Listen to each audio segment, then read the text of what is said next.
天气又好，粮草又充足，把母兔放出来溜达一圈，总要出来见见世面，搞搞社交啊，也不能天天除了生兔子就在生兔子的路上，是吧？别说，还是放养的兔子肥呀，看这家伙胖的。哎，猛禽来了，刚从这边飞走，这动物的警惕性是真高啊，全躲起来了，影响不大。把这几个小家伙也放出来见一下父母，他们的父母肯定都不认识他们的，我养这么久了。兔妈正在识别小兔子的身份。哎，这真不认识啦，在揍他。咋啦？这一只是捡的吗？另外几只兔子都不打，专门盯着他揍。这家伙长这么大，哪见过这种大场面呢？以为自己要丢命了。平时正常情况，如果我这样抓他的话，他就会反抗。今天任我拿捏，主要是受到惊吓了。现在知道社会上的水有多深了吧？你小子也是受委屈的啊！走，带你去吃一点我刚买的兔粮，买了好多。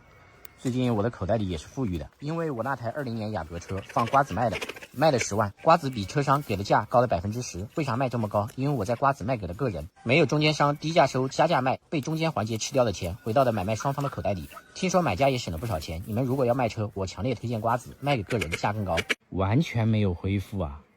我给他放到地上，他耳朵都收起来了，这是他进入了一种自我保护的状态，以为这样敌人就看不到了。但是他完全低估了他妈妈要揍他的决心。要是其他动物这么追小兔子，我早都把小兔子藏起来了。但是这是兔妈在教育孩子，我们也不要过多的干预，但是也要适可而止，别把小兔子给吓死。其实兔子胆子特别小，很容易受到惊吓，直接暴毙。来，安慰一下你，这状态没啥事儿。这小子今天出师不利呀，今天这天气不适合你在外面玩。关键他的另外2个兄弟都在这里吃草，一点事都没有，就他一直在挨打。不过现在的状态已经好了，只要他开始在大口干饭，说明他特别放松。让他们再吃几口，关到笼子里面晒。我总不能一直在这里看着他们吧，而且是别人的家事儿。最近我家兔子不是生了那么2窝小兔子吗？有好多兄弟建议我可以卖兔子致富。大家都觉得我家兔子颜值很高，但是就我这养几只兔子想致富，可能会把自己饿死。而且我们这边属于偏远山区，这个小动物基本上送都送不出去。我自己是真的特别喜欢养各种小动物，但是对这个卖小动物发家致富来说，的确是没啥兴趣。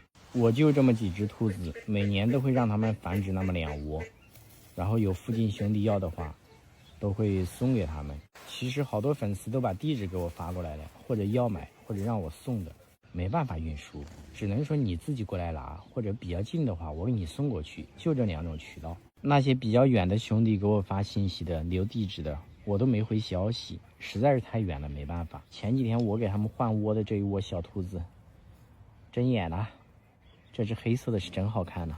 从明天开始断崖式的降温了，今天把这帮小动物全拿出来晒晒太阳。这4只就放这里面，我要把上面盖一下，别等一会儿被猫给抓走了。把这一只总是爱揍的小兔子先关起来，第一次出来就挨打，真是个悲剧。如果要卖车，我推荐瓜子，卖给个人价更高。这个鸡哥今天很聪明啊，刚刚有猛禽，他第一时间飞到家里面来了。这一会儿情绪稳定之后，又开始发送定位了。这大嗓门，猛禽找到他，分分钟的事儿。昨天的雪已经化了，今天又在飘小雪，出来感受一下吧。上树了，放生的那一只喜鹊也飞回来了。隔三差五还是喜欢飞到家里面偷狗粮。然后平台上的雪还没有化，这都是谁的脚印啊？密密麻麻的，3个脚趾头，你们猜一下。我现在严重怀疑猛禽每次都是被他咬过来的，他走到哪里都要叫一嗓子，关键是跑到菜地里面去还不知道怎么出来了。此时此刻他可能已经忘记了自己有翅膀，我觉得我要是帮他的话会降低我的智商。但是不帮它的话，我总感觉它的处境不是那么安全，所以我决定派这只小公鸡把它给引上来。结果这家伙倒好，直接飞到前面竹林里面去了。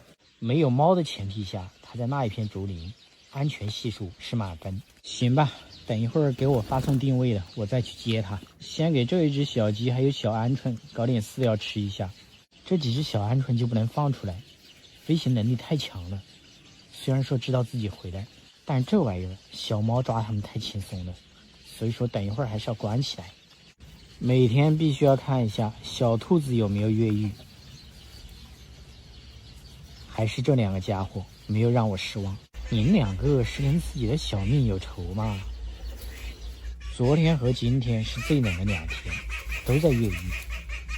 昨天有个兄弟分析，可能是因为吃奶的时候母兔子出来把它们给带出来了，罐子太高它们又回不去。这个解释我觉得是最合理的。主要连续2天都是这2只越狱了，有这么巧吗？掏出来看一下。哎呦，这个块头差距有点大喽，可能就是因为这2天他们越狱，吃的奶比较少，又比较冷。罐子里面另外一只也很肥，这个块头差距实在是有点大喽。今天抓他们都很安静，昨天叫的那叫一个惨呐。这个家伙我怎么觉得有点好看呢？然后还是把它们装进去，这一次罐子放高一点，每天我都要检查几次，免得它们冻死了。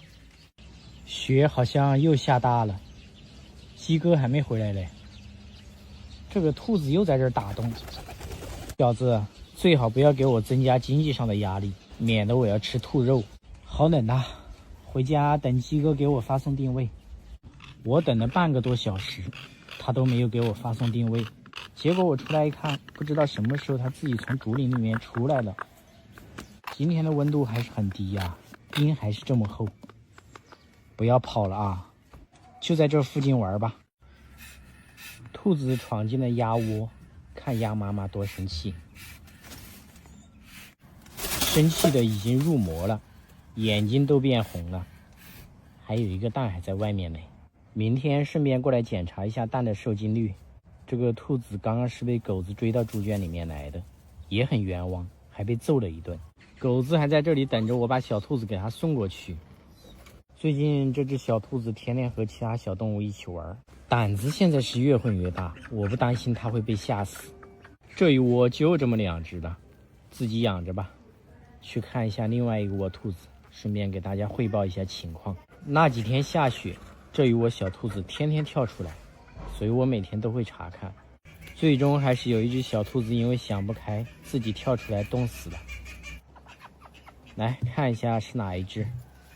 先看一下它们有没有在罐子里面，都在嘞。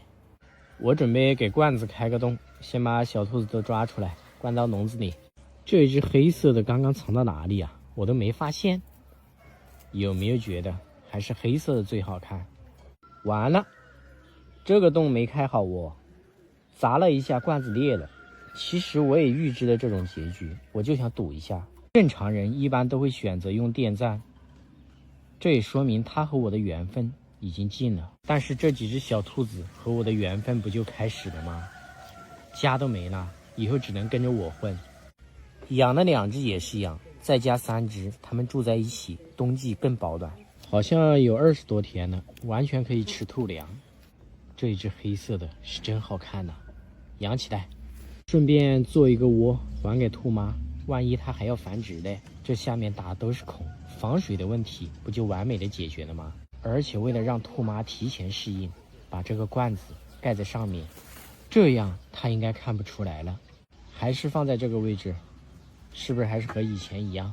再繁殖最后一窝，半年之内大概率不会让它们繁殖的。最近好多人问我最多的一个问题就是，养兔子它到底臭不臭？如果你喂兔粮的话，基本上是没什么味道的，而且要喂比较好一点的兔粮。如果你喂菜叶的话，那个味道是真的很大。还有就是兔子是会定点上厕所的，比如说我放养的兔子，你们看这个位置这么多黑豆，都是它的杰作。兔子有没有味道取决于你给它喂什么食物，反正我们在农村什么都喂，场地大，没什么影响。好了，兔子的窝已经给它弄好了，这不马上要过年了嘛，年前再给这帮小动物准备一点饲料，就当给他们的新年礼物。上次很多人误以为这大公鸡要被我下锅了，毕竟要过年了嘛。不会，我养的小动物没有一只舍得下锅的。而且这个家伙最近又开始对着我打鸣了，觉悟很高。但是去别人家的毛病，到了过年了还是没改。看，步伐越来越快了，我真受不了这个家伙了。关键别人家的这个母鸡貌似长得也不是特别好看呢。你看上别人什么了？捆绑回去。我又想给他安排一只母鸡，又不想安排，担心以后鸡太多了怎么办？自己养的动物根本舍不得下手，好难搞哦。而且如果养10只鸡的话，它们的饭量最少抵一只大肥猪，你们想想吧。你们不要以为我不给他找母鸡是因为我养不起，相反，我最近的经济也是好了，因为我那一台20年雅阁放瓜子卖了10万，瓜子比车商给的价高了10%。为啥卖这么高？因为我在瓜子卖给了个人，没有中间商，低价收加价卖，听说买家也省了不少钱。你们如果要卖车，我强烈推荐瓜子，卖给个人价更高。这一只孵蛋不靠谱的鸭子还准备去大公鸡的笼子里面下蛋呢，之前就下过。前2天我不是跟大家说它下6颗蛋吗？刚刚一看又加2颗，而且还是这种形状，地上全是老鼠屎。之前我灭了好多，最近感觉又猖狂了。过了年之后继续灭鼠，然后这个位置这2只鸽子应该也要繁殖的。不过现在我真的是对鸽子提不起一点兴趣，说多了都是泪呀。大家有没有发现我这个菜地现在乱糟糟的？最近再小小的改造一下这个菜地，加了一道门，然后这里不是住的兔子吗？把上面搭了个棚子，夏天能挡一下雨，能挡一下太阳。边上加了一个栏杆，到时候用网稍微围一下，以防鸭子天天往别人田里面跑，找鸭子找的我的头痛。这个地方到时候栽2棵葡萄树或者葫芦藤啥的，不知道夏季会不会热死，试试吧。毕竟夏季这上面的温度还是挺高的。你们看这个位置，之前全是兔子拉的粪便，它集中在这个位置，给它清理的。这2天又开始固定在这个地方上厕所，还是挺讲究的。等到这一块收拾好之后，再种一点绿植。懒得种菜了，应该也看不出这是菜地的吧。到时候就养一帮小动物放养在里面。先把大公鸡关起来，至于说要不要给它找母鸡，以后再说。今天还忘了给兔子放苹果了。昨天我去买的特价苹果，品相不是很好，但是便宜啊。其实吃起来味道都一样，主要是不好看。兔粮配苹果，有的时候还会给它们买点香蕉，特别爱吃。而且他们在猪圈里面又悄悄生了一窝小兔子，我都好久没看了，这么大了，这要是放在外面根本都抓不到，脾气还挺大的。这几只我天天喂的，脾气就小得多，也不怕人。我都想把它们关在一起的，但是又担心这几只长期住保温箱，突然拿到外面适应不了环境。有没有觉得这一只比一只好看呢？明年如果都在的话，全部放到菜地里面，前提是它们不会到处乱跑。你是鬼，我是你大爷。指不定这过年都没有时间拍摄大爷了。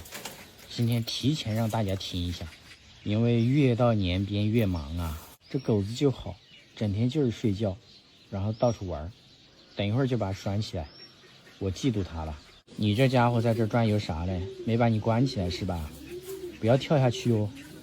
那只鸭子在孵蛋，脾气大得很。早上我还看着，现在我懒得进去。这狗子也天天睡在我家门口。啥时候去上班啊？不会被辞退的吧你？他坐这儿等我给他拿吃的嘞，聪明得很。刚刚我还准备把狗皮膏药带出来放一圈的，想想算了，没那个勇气。不过今天好像没有猛禽，你们听一下竹林里面麻雀叽叽喳喳的，如果有猛禽来过，它们很安静。反正鸡哥现在要保护好，那一只鹞子已经在攻击别人家的鸡笼里面的鸡了，胆子是越来越大了。给鸡哥搞点小鸡饲料。他对吃的什么时候都没兴趣，反正只要保护好自己的小命，吃不吃都是小事。这个过年真的是越来越近了，有时间我就给你们多更一点视频，没时间就少更一点，随缘吧。过年了，过年了，兄弟们，给你们拜个年啊！看我们放的鞭炮，狗子都被炸丢了。我们去看看鸭子，我就猜到了，这狗子肯定躲在猪圈里面。胆子太小了，每年放鞭炮它就是这个样子，最少3-5天它都不敢出门。门打开，你自己赶紧躲起来。我听到小鸡的叫声呢，看一下，这只科尔鸭翅膀下面藏了2只小鸡，这孵化能力还是挺强的。有人认识这是什么品种的小鸡吗？感觉还挺好看的。赶紧钻进去啊，等一会儿冻死了。今天还下雨，温度挺低的。我在这里等了几分钟，它最终还是钻到了鸭妈妈的肚子下面，这一下我就放心了。天快黑的时候，我听家里人说一直有小鸡叫，过来一看，这一只一直在外面，担心它冻死，带回保温箱放几天。今天是正月初3，温度特别高，一帮小兔子全部都在晒太阳。看一下鸭妈妈去。此时此刻，鸭妈妈正在带着小鸡出去溜达。我来看看它有没有带它去游泳。虽然小鸡不是亲生的，但是它带的特别好，看到我靠近它就跑。它在这里和其他的鸭子汇合之后，我已经分不清哪一只是鸭妈妈的，但是小鸡明显能分得清楚。已经跟着鸭妈妈去水沟了，但是这个水沟里面的水特别浅，影响不大，只要是不下池塘，我基本上不用担心。网上都说科尔鸭不会孵化，不会带娃，看人家把小鸡照顾得多好。重点是这其他的鸭子没有一只欺负小鸡的，说明这只母鸭子平时鸭品还是挺好的，而且小鸡也特别珍惜，鸭妈妈走到哪里它跟到哪里，一步都不离开。转着转着，它们好像准备回家了，结果是想从这一道门出去。门打开，让他们出去溜达一圈，顺便把前几天我们放到保温箱里面的这一只小鸡还给鸭妈妈。鸭妈妈看到这只小鸡还是挺激动的，一直在召唤它。这一下你们一家3口不就团聚了吗？切记不要下水。走着走着，小鸡丢了一只，看一下鸭妈妈多激动。在这里，这货智商有点低呀。鸭妈妈过来找它来了。就这智商，我感觉母鸭子不用带它，它都会淹死。晚一点我要看一下情况，如果不靠谱，还是把它关到保温箱里面。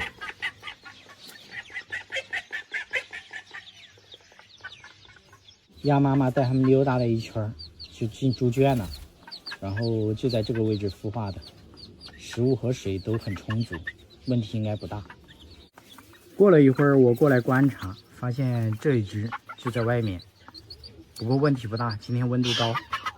我还发现鸭妈妈会把自己吃的食物又吐出来，然后给小鸡吃，真的挺靠谱的。不过毕竟鸭子喜欢游泳，希望这2只小鸡的命比较硬，我会随时关注的。过年了，过年了，兄弟们，给你们拜个年啊！看我们放的鞭炮，狗子都被炸丢了。我们去看看鸭子。我就猜到了，这狗子肯定躲在猪圈里面。胆子太小了，每年放鞭炮它就是这个样子，最少3-5天它都不敢出门。门打开，你自己赶紧躲起来。我听到小鸡的叫声呢，看一下，这只科尔鸭翅膀下面藏了2只小鸡，这孵化能力还是挺强的。有人认识这是什么品种的小鸡吗？感觉还挺好看的。赶紧钻进去啊，等一会儿冻死了。今天还下雨，温度挺低的。我在这里等了几分钟，它最终还是钻到了鸭妈妈的肚子下面，这一下我就放心了。天快黑的时候，我听家里人说一直有小鸡叫，过来一看，这一只一直在外面，担心它冻死，带回保温箱放几天。今天是正月初3，温度特别高，一帮小兔子全部都在晒太阳。看一下鸭妈妈去。此时此刻，鸭妈妈正在带着小鸡出去溜达。我来看看它有没有带它去游泳。虽然小鸡不是亲生的，但是它带的特别好，看到我靠近它就跑。它在这里和其他的鸭子汇合之后，我已经分不清哪一只是鸭妈妈的，但是小鸡明显能分得清楚。已经跟着鸭妈妈去水沟了，但是这个水沟里面的水特别浅，影响不大，只要是不下池塘，我基本上不用担心。网上都说科尔鸭不会孵化，不会带娃，看人家把小鸡照顾得多好。重点是这其他的鸭子没有一只欺负小鸡的，说明这只母鸭子平时鸭品还是挺好的。而且小鸡也特别珍惜，鸭妈妈走到哪里它跟到哪里，一步都不离开。转着转着，它们好像准备回家了。结果是想从这一道门出去，门打开，让它们出去溜达一圈，顺便把前几天我们放到保温箱里面的这一只小鸡还给鸭妈妈。鸭妈妈看到这只小鸡还是挺激动的，一直在召唤它。这一下你们一家3口不就团聚了吗？切记不要下水。走着走着，小鸡丢了一只，看一下鸭妈妈多激动。在这里，这货智商有点低呀。鸭妈妈过来找它来了。就这智商，我感觉母鸭子不用带它，它都会淹死。晚一点我要看一下情况，如果不靠谱，还是把它关到保温箱里面。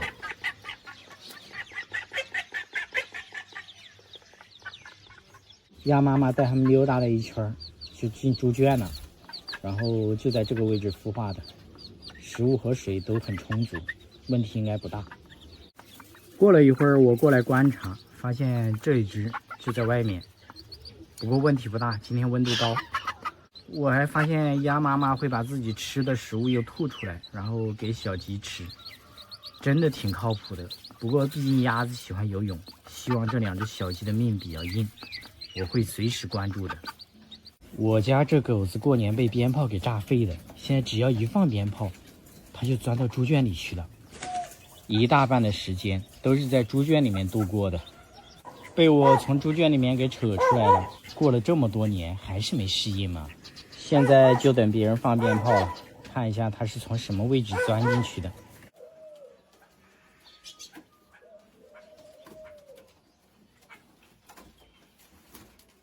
这是咋了？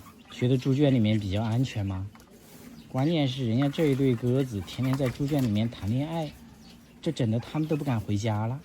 过年期间鞭炮放得太猛了，我相信最近猛禽是不敢过来，所以把这帮鸽子全都放出来了，让它们自由繁殖一下。你们说巧不巧？3对鸽子放出来都在找地方繁殖，而且它们选择的位置都是它们的父辈之前选择的窝，可惜它们的父辈基本上都没了，现在他们又继承了这3个位置。这个家伙选择在猪圈里面，可惜现在不敢进去，狗链子还挂在那儿了，拴都拴不住。鸽子就站在这个位置，时刻盯着猪圈里面，就等狗子出来。这是真狗啊，你赶紧走啊，等一会儿鸽子蛋下半路上了，那就麻烦了。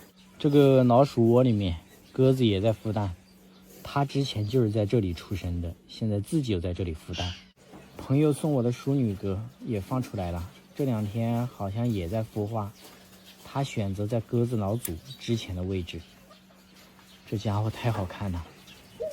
那一只淑女是公的，母的是这个家伙，也不知道它们配对出来是什么样子，我还挺期待的。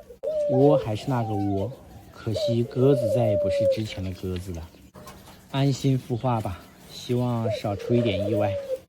这狗子我都不想说了，纯纯的废铁啊！这大过年的，这家伙真的叫鸡飞狗跳啊，一直在欺负其他小动物。小兔子被它欺负的全躲起来了，这会儿又在欺负这只小鸡。块头实在是悬殊太大了，打不过啊。本来还准备放在这一块菜地里面让他们互动互动的，放在一起目前来看只有被欺负的份儿。把那一只小鸡换了个场地。这大公鸡我发现也挺聪明的，过年也不去别人家串门呢，可能是有点怕鞭炮，还有就是可能转着转着就被别人拐走了。我觉得这个可能性也不是没有，所以说还是待在这里是比较安全的。这家伙羽毛真的是越来越漂亮了，近距离的让大家感受一下大公鸡羽毛的亮度，真的是太漂亮了。谁打电话呀？喂，等会儿我回你。哎，刚才是我表弟，他最近愁的每天和我吐槽，说失业很久的，想快速入职新公司，想找我帮忙，给我整的头都大了。还好我朋友告诉我，找工作还得是58同城，省心又高效，大牌民企直招，正规有保障，海量岗位选择多，还能在线面试，效率超高，企业反馈快，入职不拖沓。找工作发岗位，我推荐58同城。有人放鞭炮的时候，他就找个地方躲起来了。不过现在年基本上过完了，放鞭炮的人很少。而且最近鞭炮管控的比较严，应该大家都知道。他平时连狗都敢打，居然怕鞭炮。行吧，你就在这里躲着，我看一下其他小动物。最让我伤心的就是这几只小兔子，从小养大的，现在放菜地里面放了一段时间，看到我就像看到野人一样。不要以为它在这里睡觉好抓，其实真的就这么好抓。但是我抓不出来呀，挡着在。这大过年的萝卜是缺肉吗？也不知道谁丢了几个萝卜丢这儿，这几只兔子天天在这儿啃。只要我一靠近，它们就跑了。这一只我最喜欢的更白眼狼，看到我跑得特快。这一群小兔子真的是一言难尽了。自从在我改造的菜地里面待了一段时间之后，一个个的都特别怕我，除了干饭的时候会接近我，其他的时候都躲得远远的。这家伙刚刚听到别人家的母鸡叫，他又准备出去了，又被鞭炮给吓回来了。我劝你别出去，然后给大家汇报一下鸭子孵化小鸡的情况。非常遗憾的是，我之前说那一只很不聪明的小鸡卡在石缝里卡死了。我之前特别担心它们俩会被母鸭子带到水里面淹死，结果母鸭子没有带它们下水，那一只在石缝里面卡死了，这是我没想到的。为了小鸡的安全，现在我都不让母鸭子带它出去了。而且他们迎来的新邻居，有2只鸽子，在这个位置准备孵蛋呢，天天干仗。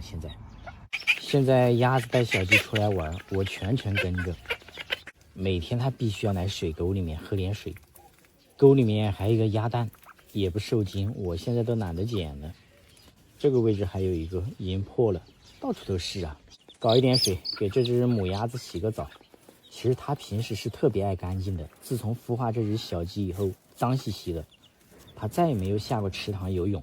你们说它是担心小鸡被淹死了呢，还是什么情况？让它们溜达一圈就把它们关起来了，免得这只小鸡再出意外的。对的，这年也差不多过完了，兄弟们都上班了吗？这年都过完了，我身边的兄弟全去上班了，这大黄还在村里溜达，天天和布丁疯。这几天也是没人放鞭炮了，布丁也出来了。哎呦，你这该死的狗子！这大黄的撞击力是真强啊，刚刚在我腿上撞了一下，我的腿差点折了，还好我刚满18岁，腿骨比较健硕，如果把小孩撞到了，我觉得还挺危险的，所以要离这样的大狗远一点。来，大黄，奖励你一点好吃的。这一巴掌打下去，瞬间安静了。所以我觉得养动物还是要块头小一点，特别对小朋友非常友好。先把这鸭子赶回去。年过完了，没有被下锅，越来越嚣张了。别人晒的菜也要采一下。赶到池塘里面去。这里还有一只，估计准备飞到田里面下蛋去了。最近也不受精，我也懒得捡了。哎，房东又来电话了。好的，我尽快。房子租约要到期的，最近一直愁找新房子，更新频率都变低了。还好朋友告诉我，租房子还得是58同城，省心又省钱。现在开年抢租节，优质房源先到先得，更有机会享千元立减。而且严选公寓，整租合租，个人房源应有尽有。租房子发房源，我推荐58同城。过年期间，所有的鸭子全部都放着在。唯独这一只孵化小鸡的母鸭子，多数时候我都把它关着在。你们有没有发现它身上特别脏？主要是我担心它带小鸡去游泳，把小鸡给淹死了。来，放出来让它溜达一圈。有2、3天没放它出来的，它第一时间就跑到了池塘边，跳下去了。这只小鸡还是挺聪明的，没有下水，站在旁边特别着急。母鸭子跳进池塘里后，游泳越来越嗨，可能已经把这个小鸡给忘了。然后这只小鸡现在可着急了，在岸上一直在呼唤它的妈妈。它的叫声成功引起了鸭妈妈的注意，鸭妈妈一直在池塘里面呼唤它。我感觉怎么是要它去送命呢？还好它知道自己不会游泳，奈何鸭妈妈的忽悠能力实在是太强了。我感觉这小鸡今天要送命。在鸭妈妈的呼唤下，它围着池塘转了3、5圈呢，就是不敢下去。我觉得它最终会跳下去，因为它现在越来越激动了。好家伙，这鸭妈妈的忽悠能力是真强啊！小鸡都自己跳到水里面游泳去了，不可思议！完了，我要去救它，等一会儿淹死了。挺强的啊！等我冲过来，它自己已经爬上来了。不过因为天气比较冷，带回家用吹风机把它羽毛吹干。鸡的羽毛不防水。就这个时候，鸭妈妈还在池塘里面呼唤它。绝对是让它送命的。吹风机已经把它的羽毛吹干了，这就是为什么我一直不让它们出去的原因。鸭妈妈已经上岸了，把这只小鸡放下去和它汇合。小鸡刚冲过去，它就跳水了，然后来回引导小鸡下水。要不是多数时候我把它们关着，这小鸡的命早都没了。毕竟物种不一样啊，也能理解。这只科尔鸭以前特别爱干净，自从孵化这只小鸡，脏兮兮的。它现在把小鸡带到另外一块菜地了，这一会儿应该不会下池塘了。等它们玩一会儿，把它们关起来。